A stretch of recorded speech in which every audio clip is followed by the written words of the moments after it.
వర్ధంతి సందర్భంగా తెలంగాణ రాష్ట్రంలో ఉండబడినటువంటి యాదవులందరినీ ఐక్యం చేస్తూ ఒక జేఏసీని ఏర్పాటు చేసి ఆ జేఏసీ యొక్క బాధ్యతలు చేపడుతున్నటువంటి పెద్దలు అన్న అజయ్ కుమార్ యాదవ్ గారికి, అదేవిధంగా జేఏసీ వైస్ ప్రెసిడెంట్ అన్న చిలకల శ్రీనివాస్ యాదవ్ గారికి, వేదిక మీద ఉండబడినటువంటి యాదవ కుటుంబ సభ్యులకు, వేదిక ముందు ఉండబడినటువంటి పెద్దలకు, అదేవిధంగా ప్రొఫెసర్ నాగుల శ్రీనివాస్ గారికి, అదేవిధంగా బీసీ కార్పొరేషన్ ఈడీగా రిటైర్ అయినటువంటి మల్లయ్య గారికి, మిగతా మిత్రులందరికీ కూడా పేరు పేరున నా యొక్క నమస్కారాలు, ధన్యవాదాలు తెలియజేస్తాను.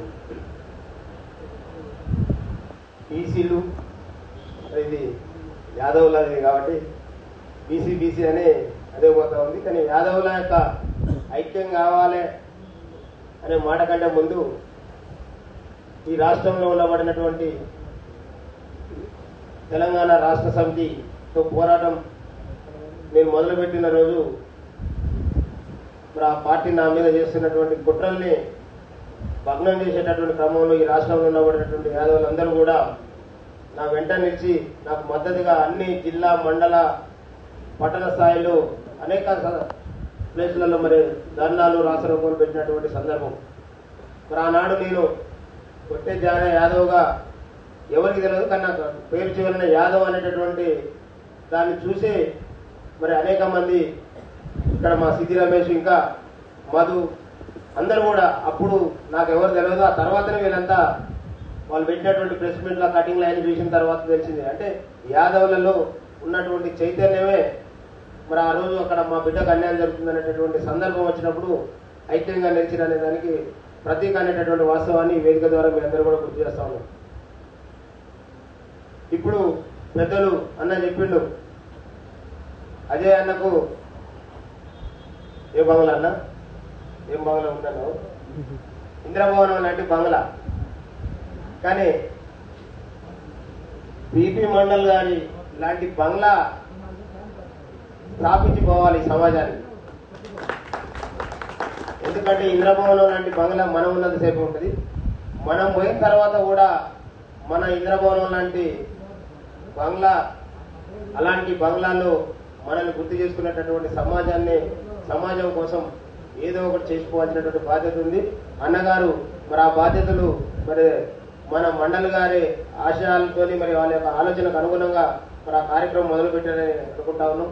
ఎందుకంటే వారి వయసు రీత్యా కూడా ఏదో ఒకటి జాతికి చేసుకోవాలనేటటువంటి ఆలోచన మరి అందులో భాగంగానే ఈ రాష్ట్రంలో గొప్ప చర్చ జరుగుతూ ఉంది. గొప్ప గొప్ప రాజకీయ పరిణామాలు ఏర్పాటయ్యేటటువంటి సందర్భం కనపడుతూ ఉంది.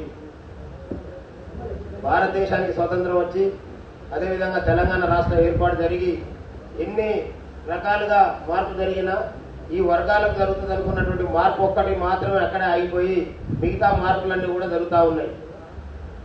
దానికి కారణం 80% పైన ఉండబడినటువంటి వర్గాలు ఏకం కాకుండా ఈ 80% ఉన్నటువంటి వర్గాలందరం కలిసి 6-7% లేనటువంటి వాళ్ళని మన భుజాల మీద ఎత్తుకుపోయి ఆ సెక్రటరియట్లో తగలబెడతా ఉన్నాం, అసెంబ్లీలో తగలబెడతా ఉన్నాం. అందులో తగలబెట్టిన తర్వాత మరి ఆ వర్గాలు వాళ్ళ వర్గాల కోసం పనిచేస్తాయి తప్ప వాళ్ళని భుజాల మీద మోసేటటువంటి వాళ్ళని మరి వీళ్ళ కోసం పనిచేసే మోసేవాడు ఉంటాడు అనేటటువంటి చైతన్యం వాళ్ళలో ఉంది. కాబట్టి మరి ఇప్పటికి కూడా అక్కడో ఇక్కడో ఎక్కడో ఒక చోట అరొకర మన వర్గాలకు ఏదైనా అవకాశాలు వస్తే అక్కడ కూడా ఒక బంట్రోతుని తోలాడుకొని పోయి ఇక మీకు ఇస్తున్నాం, ఈ బంట్రోతుని, ఈ బానిసని మీకు ఇచ్చిన అవకాశం ఇచ్చిన చెప్పుకుంటూ మరి ఇన్ని సంవత్సరాల్లో ఈ అగ్రవర్ణాలు పాలనని కొనసాగిస్తున్నటువంటి వాస్తవాన్ని మనం అందరం చూస్తా ఉన్నాం. అందుకనే మిత్రులారా, కులాలుగా ఏకం అవుతూనే బీసీలుగా ఐక్యం కావాల్సినటువంటి అవసరం ఉంది. ఇవాళ ఆయన ఎమ్మెల్యే కావాలి, ఈయన ఎమ్మెల్యే కావాలని మనం ఆ పార్టీ లైన్కు ఈ పార్టీ లైన్కు మనడు కదా అని పోయి అందరం కలిసి కూర్చొని ఓట్లేస్తే గెలిచిన తెల్లారి నుంచి ఈ వర్గాలను మర్చిపోతున్నటువంటి సందర్భం. ఎందుకు అంటే మరి వాళ్ళు బీఫామిస్తే గెలిచారు కాబట్టి మీ జాతుల కాడ మీటింగ్ల కల్లా పోతే మళ్ళీ నెక్స్ట్ నాకు బీఫామిస్తారు అనే భయంతోనే వాళ్ళకు మన మీద ప్రేమ ఉన్నప్పటికీ కూడా మన సభలకు సమావేశాలకు వచ్చి మనకు మద్దతు పలికేటటువంటి ధైర్యాన్ని చేయలేనటువంటి పరిస్థితి మరి ఇంకా దాపురించిందంటే మనం ఒకసారి ఆలోచన చేయాల్సినటువంటి అవసరం ఉంది. ఇంతకుముందే మనకు సీనన్న మనకు భోజనం పెట్టినటువంటి సీనన్న అంటుండు, అన్న ఏది ఏమన్నా కానీ మీరు నల్లగొండలంతా ప్రయత్నం చేయాలి, మనకు ఎస్ఎన్టీ రిజర్వేషన్ రావాలి. మా సిద్ధి రమేష్ అన్న తిరుగుతా ఉండి ఇంకా నేనేమంటున్నా అంటే ఈ రాష్ట్రంలో 4% 5% లేని వాళ్ళు మరి మనం తీసుకోకపోతేనే కదా అసెంబ్లీ దాంట్లో పోయేది. మరి మనం అసలైనటువంటిది మాస్టర్ కీ అనేటటువంటి ఈ రాజ్యాధికారం అని డాక్టర్ బాబాసాహెబ్ అంబేద్కర్ మరి ఎన్నో సంవత్సరాల క్రితమే చెప్పిండు. మనం మాస్టర్కి కళ్ళ ముందు కనపడతా ఉంటే మనం దాన్ని పక్కకు పెట్టి ఒకరు ఎస్ఎన్టీ రిజర్వేషన్ అని, ఒక ముదిరాజు బీసీఏలకు పోవాలని, ఒక వడ్డీరాయన ఎస్టీలకు పోవాలని, ఇంకొక ఆయన ఎస్సీలకు పోవాలని మనల్ని నాకు ఒక ఫిలాసఫర్ చెప్పిండు 1940 బిఫోరే ఒక బుక్ రాసిరట. అదేంటంటే ఈ పోరాటాలన్నీ వస్తూనే ఉంటాయి ఈ టైంలో, కానీ ఇందులో ఉన్నటువంటి బానిసల చేత వాళ్ళే సంఘాలను ఏర్పాటు చేయించి, వాళ్ళే సమావేశాలు పెట్టించి, వాళ్ళే ఈ కొట్టాటలు పెట్టించి చివరిగా మళ్ళా అధికారం వాళ్ళ చేతుల్నే తీసుకోపోతారు అనేటటువంటిది ఊహించి 1940 బుక్ రాసినట్టే మన ఆలోచన మీద వాళ్ళకి ఎంత అవగాహన ఉందో ఒకసారి ఆలోచన చేయాలి. మరి ఒక సందర్భంలో చూస్తే అవన్నీ నిజమే అనిపిస్తుంది. నేను నిజంగా అక్కడ ఉండబడిన అన్ని పార్టీలలో పనిచేసిన వార్డు మెంబర్ కానించి ఉమ్మడి నల్గొండ జిల్లా చైర్మన్ గా అన్ని కూడా ప్రత్యక్ష ఎన్నికలే, అన్నిట్లలో కూడా నేను ఇండిపెండెంట్ గానే స్వతంత్రంగానే పోటీ చేసి గెలుచుకుంటా వచ్చిన. కానీ వాళ్ళ తీరు చూస్తే వీడు ఎప్పుడు మన ఎంట్రన్ ఉండాలి, మన కోసం ఓట్లేపియాలి, మన కోసం ఖర్చు పెట్టాలి, అన్ని చేయాలి, కానీ వాడికి మాత్రం అవకాశం రావద్దు. అరే వాడు జర హుషారా, జర వాడిని జాగ్రత్తరా. అదే మన పక్కన ఉన్నోడు మన ఎట తిరిగినోడు వానికి ఏం తెలియకపోయినా వారికి ఎగేసి వాడిని తీసుకుపోయి నువ్వు అడుగురా అని చెప్పి మనకే పెట్టి ఒక బట్టలను తీసుకుపోయి అవకాశం ఇచ్చి ఇగో మీ జాతికి ఒక గొప్ప పదవి ఇచ్చిన అని చెప్పేటటువంటి సందర్భం ఈ రాష్ట్రంలో అనేక సందర్భాల్లో చూసినాం. వీటిని భరించలేము, మా వర్గాలతోనే మేము కలిసి ప్రయత్నం చేసుకుంటామని ఒక మాట అంటే కూడా వినేటటువంటి ఓపిక లేనటువంటి పరిస్థితుల్లో వాళ్ళు. దానికి కారణం మనం వాళ్ళ కంట్రోల్లో ఉంటాం అనేటటువంటి నమ్మకం వాళ్ళు బిల్డప్ చేసుకున్నారు. ఈ 70 ఏళ్లలో కూడా ఆ అర్ధరాత్రి కాడ పనిచేయటటువంటి పైసల కోసం పాకులాడే స్థితులనే మన వర్గాలను పరిపాలిస్తున్నటువంటి దుర్మార్గమైనటువంటి స్థితి ఈ రాష్ట్రంలో కొనసాగుతూ ఉంది. ఒక చిన్న లెక్క చెప్తా మిత్రులారా, ఈ కాంగ్రెస్ పార్టీ అధికారంలోకి వస్తే 2000 పెన్షన్ 4000 చేస్తా అన్నాడు, 3000 పెన్షన్ 6000 చేస్తా అన్నాడు, బీసీలకు 20,000 కోట్ల బడ్జెట్ ఇస్తా అన్నాడు, 42% రిజర్వేషన్ ఇస్తా అన్నాడు. ఏవేవి ఇవ్వకుండా వాడు ఎన్నికలకు పోతే ఎక్కడన్నా ప్రతిఘటించగలిగినవా? మరి ఆ చట్టసభల్లోకి మనం కులాల పేరు చెప్పుకొని మన బీసీల పేరు చెప్పుకొని పోయినటువంటి వాళ్ళు కూడా అక్కడ ఉన్నారు. ఎందుకు మాట్లాడలేకపోతా ఉన్నారు? ఇంకా ఒక గొప్ప విషయం చెప్తా. రైతు బంధు ఈ రాష్ట్రంలో అధికారంలోకి వస్తే 5 ఎకరాలకు మించి రైతు బంధు ఇవ్వని చెప్పిండు. కానీ వాళ్ళ 1 ఎకరానికి రైతు బంధు ఇచ్చినా 1,00,000 ఎకరాలలో ఉన్నటువంటి ఆ కుటుంబానికి 1 ఎకరానికి పోయింది. ఒకే 1 ఎకరం ఉన్నటువంటి పేద రైతు కూడా రైతు బంధు పోయింది. ఆయన ఇచ్చిన 1 ఎకరానికి ఇచ్చిన రైతు బంధు. మరి 2000 పెన్షన్ 4000 చేయడానికి మాత్రం వాళ్ళకు మనసు రావట్లేదు. మన మహిళలకు ఇస్తాన 2000 రూపాయలు చేతులు రావట్లేవు. రాజీవ్ శక్తి పేరు మీద 1,00,000 రూపాయల లోన్ అప్లై చేసుకుంటే వాళ్ళకి సివిల్ లేదని పక్కన పెట్టిండు. మరి వాళ్ళ కార్పొరేట్ సంస్థలకు సబ్సిడీల రూపంలో అనేక రకాలుగా దోపిడీ చేసి పెడతా ఉండు ఆరోగ్యశ్రీ పేరు మీద. దయచేసి మనం ఆలోచన చేయాల్సినటువంటి అవసరం ఉంది. ఒట్టించేవాడు మనవాడు కాకపోతే మరి మనం ఎక్కడ కూర్చున్నా, ముందర వరుసలో కూర్చున్నా రాదు, వెనక వరుసలో కూర్చున్నా రాదు. ఒట్టించేవాడు మనవాడైతే కడపంతిలో కూర్చున్నా కడుపు నిండా భోజనం పెట్టేటటువంటి సాంప్రదాయం ఇవాళ కాదు, తాతల తరం నుంచే వస్తా ఉంది. ఎందుకంటే ఆ 100 ఎకరాలు ఉన్నోడు ఆ ఊరిని లీడ్ చేస్తాడు. అరగుంట భూమి లేనోడిని వాళ్ళందరినీ వాళ్ళ చేతిలో పెట్టుకుని చివరి ఎన్నికల్లో ఓట్లేపిస్తారు అనేటటువంటి నమ్మకం మీద ఇవాళ ఈ వర్గాలన్నీ పనిచేస్తా ఉన్నాయి.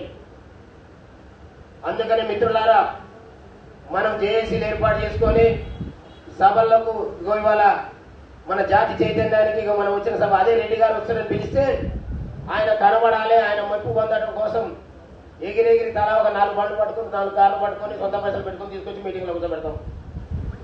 ఇవాళ రాష్ట్రంలో పెద్ద మనిషి ఈ జాతుల్ని ఐక్యం చేసుకుంటా వీళ్ళకు రాజకీయ అవకాశాలు కల్పించాలని అనేక మందికి ఫోన్లు చేస్తే మరి మన చైతన్యం ఈ రకంగా కనపడతా ఉంది. సరే, ఏది ఏమైనప్పటికీ కూడా మిత్రులారా, ఇక్కడ ఈ టైం వరకు కూర్చున్న వెంటనే ఈ జాతుల బతుకుల్లో మార్పు రావడం కోసం ఏదో ఒక ఆలోచన చేస్తున్నటువంటి వాళ్ళం మాత్రం ఇక్కడ వరకు వచ్చి ఇక్కడ కూర్చున్నాం. చాలు, ఇక్కడ ఉన్నటువంటి వాళ్ళం నిజాయితీగా ఈ రాష్ట్రంలో ఉన్నటువంటి పార్టీలు ఏ ఒక్క పార్టీ కూడా మన జాతుల కోసం మన బతుకుల మార్పుల కోసం పనిచేసేటటువంటి పార్టీ కాదనేటటువంటి వాస్తవాన్ని మనం నమ్మాల్సినటువంటి అవసరం ఉంది. ధైర్యం ఉంటే ఈ పార్టీలని వదిలేసి మన జాతుల్ని బయటకు తీసుకురావాలి.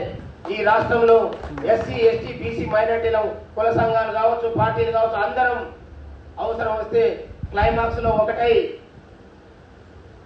ఏదైతే ఆంధ్రాలో జగన్ మొండి వైఖరికి వ్యతిరేకంగా అక్కడ ఉన్నటువంటి పార్టీలన్నీ ఏకమై మరి 11 సీట్లకు పరిమితం చేసి అక్కడ అధికారాన్ని తెచ్చుకున్నారు. మనం కూడా ఇక్కడ ఉన్నటువంటి అన్ని ఎస్సీ ఎస్టీ బీసీ కుల సంఘాలని రాజకీయ పార్టీలు అన్నింటినీ ఒక వేదిక మీద తీసుకొచ్చి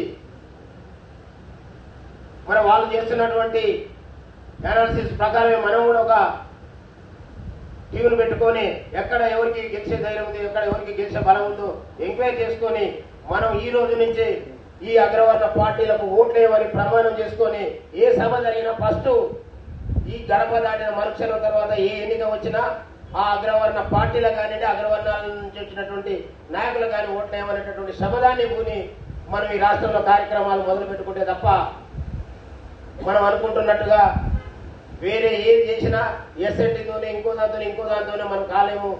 మనకు కావాల్సిన అంతిమంగా రాజ్యాధికారం అనేటటువంటి వాస్తవాన్ని నమ్మి మరి ఆ వైపుగా ప్రయాణం చేయాల్సినటువంటి అవసరం ఉందని ఇక్కడ ఉన్నటువంటి మేధావులందరూ కూడా విజ్ఞప్తి చేస్తా ఉన్నాం. కాదా ఈ రాష్ట్రంలో ఒక యాదవ్, ఒక గౌడు, ఒక ముదిరాజు, మున్నూరు కాపు, ఒక పద్మశాలి, ఒక 5-6 కులాలని ఏకం చేసి మనకు ఒక గొప్ప అవకాశం ఉంది. యాదవ జాతిలో ఉన్నటువంటి ప్రతి బిడ్డ అదృష్టవంతుడు ఇవాళ. ఎందుకంటే నువ్వు ఆ ఊళ్ళో బయటకు వెళ్ళి ఏ బజారుగుండా పోయినా, ఏ కులం ఇంటికి పోయినా, అరే మనోడు వచ్చిండ్రా, మన యాదవ్ బిడ్డ వచ్చిండ్రా, వాడు ధర్మరాజురా, వాళ్ళ ధర్మానికి దగ్గర ఉంటారా అనేటటువంటి గొప్ప అవకాశం ఇచ్చినటువంటి జాతులు మనకు జన్మ దొరికింది. ఇవాళ మనం అన్ని ఊర్లలో రాజకీయాలు మనమే చేయాలి. ఆ రెడ్డి కాను ఈ రెడ్డి కాను చేతులు కట్టుకొని కూర్చోవడం కాదు.